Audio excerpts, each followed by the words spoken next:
Hi GP learners, you may be thinking about getting a job when you finish your CCT and stuff, and we're here to talk about how to help you do that, and also some other things around networks and things that you may want to plug into, and I've got Jodie back with me to talk about that. Let's tech enhance your primary care and learning.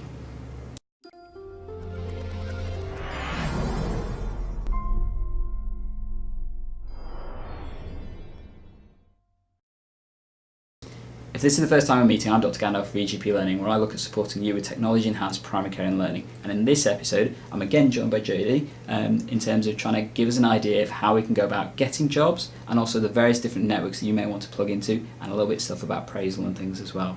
How are we doing today, Jodie? Yeah, good, thank you very much. Cool. So we talked about last episode about getting your CCT, but obviously once you've got your CCT, the next thing you may want to do is make sure you have a job to use it with. So what would you recommend to all our listeners and viewers out there in terms of doing that? So I think the first thing is don't be overwhelmed, try not to be overwhelmed by the huge array of choice that is out there. We're so lucky in general practice now that there's so many different ways of working, so many opportunities that it can be a little bit daunting to start with. So I'd say just start by thinking what matters to you, what you're really interested in, because it can be really easy when you first CCT. I don't know if I think we're probably similar to this. Just say yes to everything, and that's great to kind of taste things and find out what's going on. But sometimes you need to kind of actually think when you've got all these choices, what is it you actually want and what matters to you? How much time do you want at home with your family and things that you do outside work versus doing clinical and non-clinical work as well? Definitely. I mean, we're seeing the growth of portfolio working in primary care, and actually you could argue that a lot of the partners that you probably had experience of working with and stuff, they are portfolio workers. You know, they may not categorise themselves as that, but you know, they're partners. They may be working with the LMC, CCGs, all the other organisations around that, as well as doing independent roles and clinical roles and that kind of stuff. That's all portfolio working. But you're right, finding out that the best way to work for you, for your family, for your home situation, all that kind of stuff is paramount, particularly with the high pressure that we have in this kind of job. I mean, I would argue no speciality has the kind of pressure that we have to deal with in terms of risk management, uncertainty and accessibility. So making sure that that's sane for you is very important, because what we don't want is you burning out in the future. I guess people always talk about the three different kind of classic roles of working in primary care. So we've got our locums, our salaried and our partners. Yeah. How do you suggest people go about looking for locum work and that kind of thing? Yeah, so there's quite a few locum platforms available now. A quick Google and you'll find there's plenty of them. I won't plug one individual one. But there's lots of sort of locum organisations you can join. And what they do is they have sort of practices on their books, and quite often they'll take a profile from you, see locations you're willing to work in, travel distance, that sort of thing. And then I have a list that you can look through for locuming, or contact you once they've got those details when there's locums available. So that's one option, sort of locum-wise. Any other sort of ideas? Yeah, I mean, I'd probably say there's about three different types of those kind of locum organisations. So you've got your classical agencies that basically, as you said, have practices or organisations on their books, and then they basically have a raft of people that they go to, and they will just give you a session for however much length of time, and that's an agreed amount of work that you do for that, and then you get paid for it and that kind of stuff. There's the second or the more newer version, which is more like agency networks as such. So they kind of like your checker trader kind of thing. They advertise that you've got this locum, this practice, you're both looking for work, how do you want to do that, and basically create the connection for you to work. And they sometimes work out cheaper for practices, and potentially mean that the locums may get a bigger cut of the money because there's less agency costs and things. But important to read the terms and conditions of how that works. Can be very supportive, because they tend to offer a lot more of the kind of pastoral stuff like appraisal and all that kind of thing with it as well, so it can be quite useful. And then the third one, which some people may not know about, is the free option. So there are actually some agencies out there that basically just help you arrange work, and they can be formal things. I'm not going to mention any company names, I'm afraid, just so that we're not, so told of being favouritisms or anything like that. But definitely some groups out there, and I'm happy to speak to people individually about those kind of things. But also in local areas, they'll tend to have lists of, it may be a WhatsApp list, or it may be a email list or something like that, and it's one person that kind of coordinates that for local work and that kind of thing, and they can be really valuable for getting, it's still technically an agency, but they don't necessarily charge you a fee, or they may charge you a fee just to join the list, one-off kind of thing. But definitely three different types worth looking at, particularly for sessional workers, locum and things. And like you said, that sort of the informal networks as well. I know I'm on a WhatsApp group for newly qualified GPs in Birmingham, and most weeks there's people posting either they're in a practice that they know are looking for someone to work there, or it's quite informal, but it's a nice way of kind of sharing what's available, and things beyond sort of locum work as well. So if they are advertising for partners, or if there's any sort of local CCG or PCN work, stuff Yeah. like that. Lots of people are kind of putting it on there. Definitely. So it's worth kind of finding out if there's any. It's not always the easiest thing to find out, but asking around, see if there's anything, sort of a WhatsApp group or any sort of forums locally that people use for sharing information. Yeah, particularly on social media, there's quite a few different versions. Facebook in particular, there's loads of groups out there that will help you find local work and plug you into those kind of things. So definitely have a look on the social media platforms for that. So we covered locum. I guess the other thing with locum work is just simply ask a practice. So if you're living in an area, there's no harm in just literally ringing up the local practices around you and saying, do you need someone? You get that more direct relationship. You may not get as much information about the practice because you're then relying on the practice website, what the people tell you and what people have heard, kind of thing. But in terms of, it can be a really good and effective way, and I know when I started locuming, that's basically what I did, because none of these other kind of systems really worked apart from agencies, which, to be honest, I didn't want to stay away from at that point. I just literally knocked on doors and got quite a bit of work quite quickly, and that worked really well and effectively for me at that time. Built up some good relationships, and the best thing is you get to specify exactly what you want to do and how you want to do it. Yeah? Cool. One quick tip with that though, make sure you've got your own terms and conditions. One of the most valuable things any locum can have is your own set of terms and conditions, because people forget, and it's things like, what do you do if you can't turn up, if you're unwell, for example, for your session, how does that work? How you get paid, what happens if you don't get paid, very valid question and things. Yep. And also, what are you agreeing to do, in writing, I'm agreeing to do this many patients or this amount of time, that kind of stuff. Having it clear is so much better and so much easier, both for you and for the practice, rather than, sure, and then you get left feeling awful, or the practice turns around and says, actually, you've not done what we asked you to do. Make it clear, have it in writing. Email's a good way of doing that. So we talked about locums. Salaried doctors? Yes, the salaried doctors. Again, you can find about salaried posts that are available sort of from local networks, but then also online. So there's GP online jobs, RCGP jobs, BMJ online. There's lots of different ways you can kind of find out about jobs that are going on salaried. Again, look at what's being offered to you in terms of contracts if you are going for interviews, things like that, and don't be afraid. If there is a particular term or if there's something that you are keen to have written into your contract, it is a negotiation, so don't be afraid to kind of have that conversation with the practice. Again, it's much nicer to have that conversation sort of at the beginning when you're honest and kind of opening that honest sort of dialogue and getting to know each other better and what matters to you and to the practice, than kind of being there for longer and realising actually you didn't read the contract and there's things that you thought you were going to get and you didn't, or vice versa. So similarly, when you're thinking about salary jobs, look at what the actual terms are with that place. And quite a few of my friends locumed for a bit and then kind of found the places that they thought they'd be happy salarying in, and then took up salary posts that way. So if you're working in practices, you may find that actually people come to you and say, this might be available, or there's posts opening up. And certainly when we've been looking locally at salary jobs, there's quite a lot available, so you shop around, see what's going to suit you, and don't feel the pressure to kind of go just for the first thing that's available and that you apply for.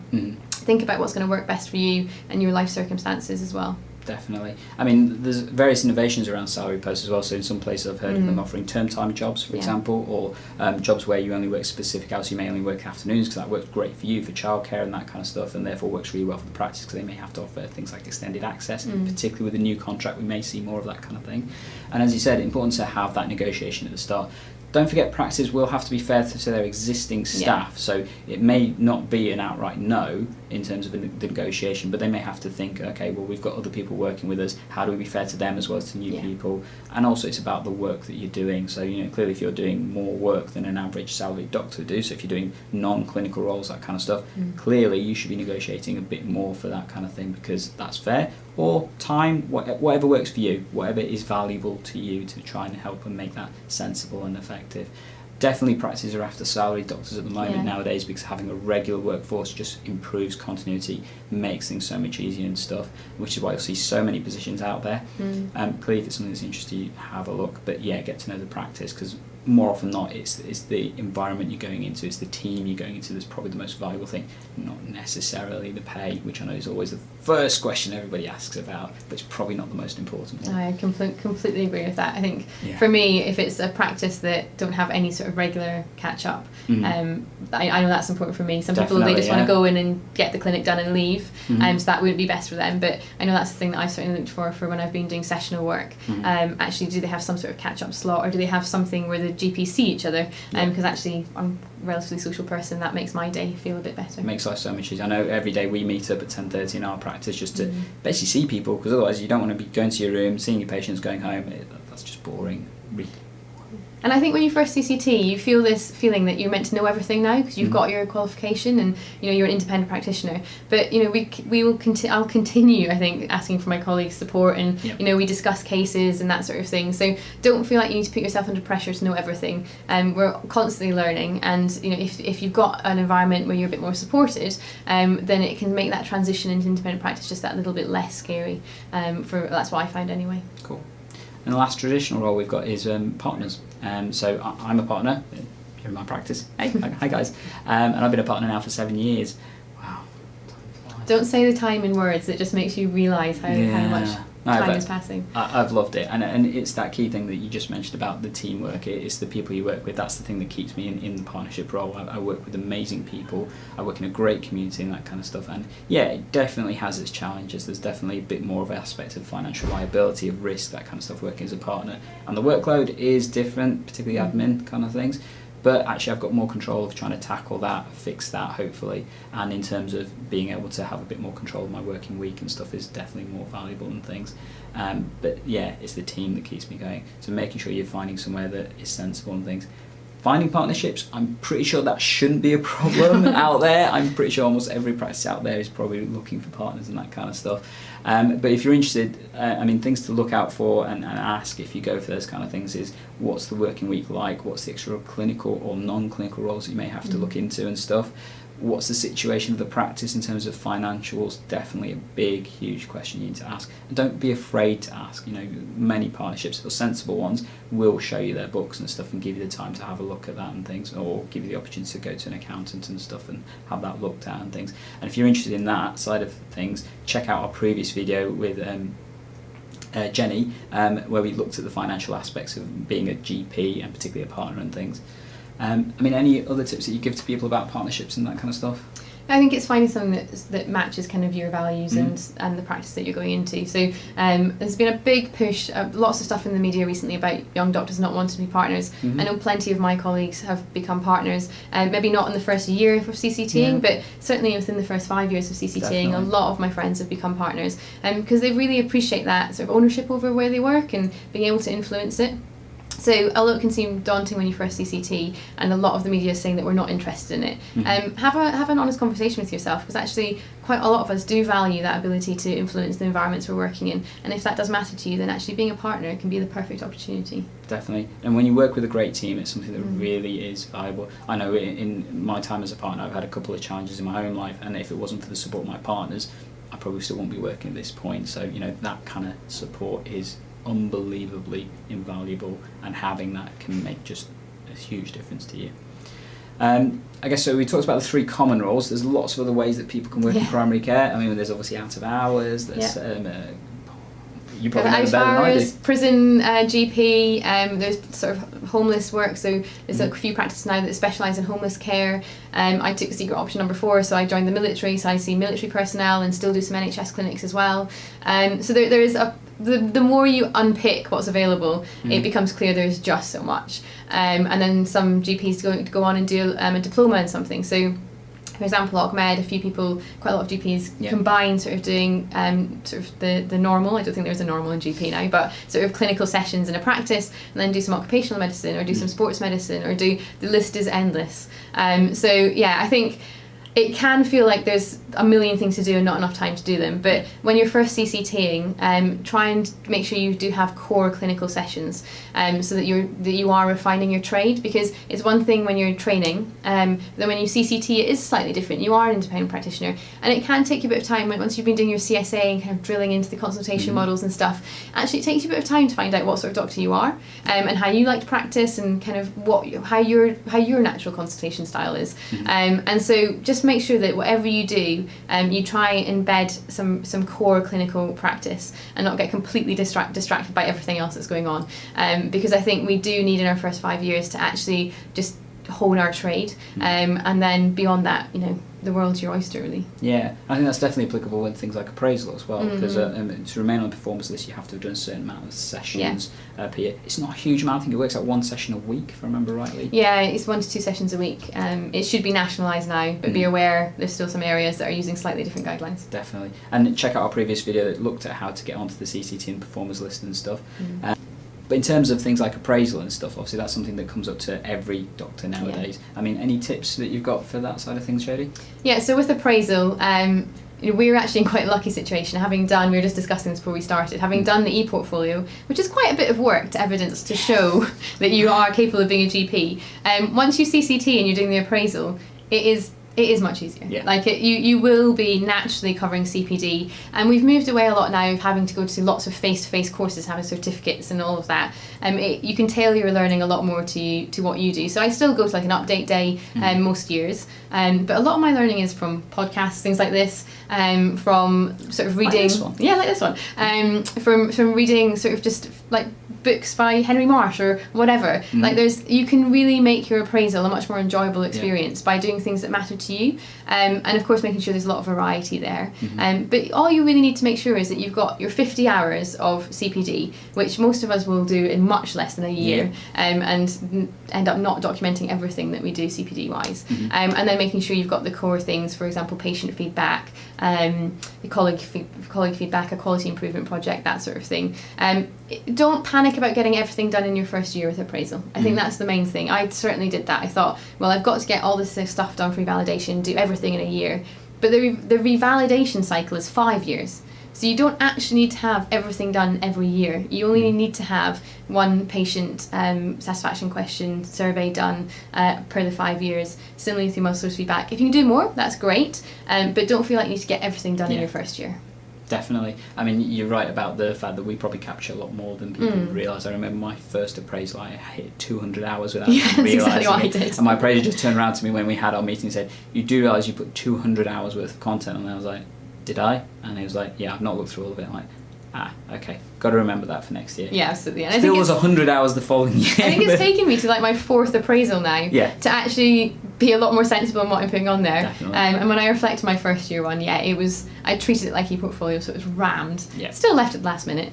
But it was rammed with stuff, and now I've become better at doing it more regularly, but then also better at doing it in a more sort of varied manner, and not doing quite so much input. I mean, I'd say that all trainees probably do and all GPs actually easily do the learning themselves. Yeah. The biggest challenge is capturing it, and that's the part that most of us probably aren't so good at. If you want any tips on that, click on the video just up here. Our Tech Enhancing Your CPD video that we've done with myself and Andy that we did for the HTN webinar. Loads of helpful tips on how to do that for you. So I guess appraisal is a process and it's continuing to evolve, and always worth checking the guidelines in terms of what that means and checking with your appraiser. Toolkits as well, they can change, and there's pretty much 3 big ones at the moment worth having a look at. So you've got your Clarity, you've got your 14 Fish, and you've got your GP Tools. There's also the MAG form if you want to use that, and I know Wales and Scotland have their own independent versions you've as not well. got a choice in Scotland. It's But fair enough. But have a look at those and use them. They're really easy to use, generally speaking. We'll cover how to use those in a different video for you guys, and have a look at those if you want to. So appraisal, we talked about getting a job. I guess one of the things that a lot of people sometimes have to do is they have to move and they go to new areas, and getting in contact with new kind of networks and stuff can be a challenge. How would you recommend our colleagues out there do that? Yeah, so this is something, this is the reason I got involved in First5, because being in the military moved a lot, so I moved every 4 months during training, up until my last year, and then moved, I've moved to 2 different jobs since CCTing and moving to another one next month, so and in different areas, and when you're moving areas it can be it's difficult as an adult. It's difficult to make new friends, and even if you're staying in the same area at post CCT, everyone makes pacts that they'll keep in touch with their VTS and everything. But to be honest, the first 6 months, lots of people are just kind of head buried, and it takes a bit of time to kind of lift your head and go, where's this support network that I had through training? So it's really worthwhile looking, whether you're moving or whether you're staying in the same area, actually just putting your feelers out and seeing what's available in terms of support. So for me, we've got a great faculty in the Midlands, so it's an RCGP faculty. And they're really supportive, and so I actually just went along to one of their faculty meetings, met lots of other first fives, and then one of the things they put on is like a life after VTS event. So it's like a day when you cover all in more detail the stuff we're discussing today, but then also it's just a way to kind of meet people in that area. Definitely. So I would recommend looking out for them. We're going to put some dates up for ones that are scheduled, but if we don't have the dates for all of them across the UK now, it's worth just having a little Google, see what's around you really. Definitely. I mean, it's similar to Jodie. About 2 years after I finished, I moved from Yorkshire back to Nottingham, where I was born and bred. I'd lived in Nottingham for most of my life, but I didn't have a clue about the GPs in Nottingham at that point, because I did all my training outside of here. So getting in contact and trying to develop those networks was a bit of a challenge.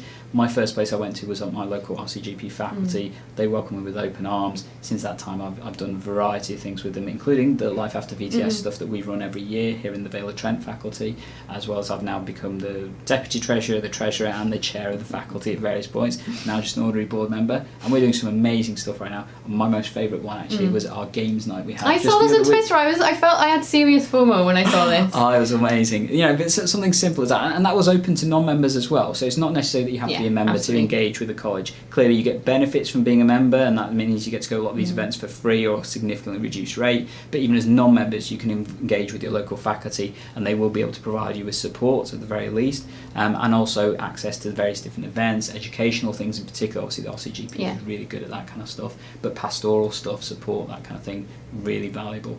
It's another organisation worth getting in contact with, as well as your local LMC. Yeah, definitely. You know, the oldest, kind of longest standing organisation to support GPs in existence, and definitely in terms of working as whether you're a locum, whether it's salaried partner, no matter what role you are, your LMC is there to represent the practice and to represent you, and definitely a great network to get in contact with. I say that as an LMC representative for our local area, but yeah, feel free. I'm sure every LMC will again open you with welcome arms. Yeah, and there's a few other sort of networks just kind of crop up. So, for example, where I live, there's the sewing group. We don't do any sewing. It's the Nursing Women in General Practice, and there's just a dinner sort of every 4 months, and they get an invite a speaker. There's lots of little things going on. It's just it's not the easiest to tap into them. So the best way is just kind of speak to some GPs. If you're locuming at a practice or whatever, just have a chat with people and see what they have sort of in their local networks. And then most GPs are pretty welcoming. So you should be able to kind of get involved. The other thing we're trying to do a lot more of from the First 5 committee is small group learning.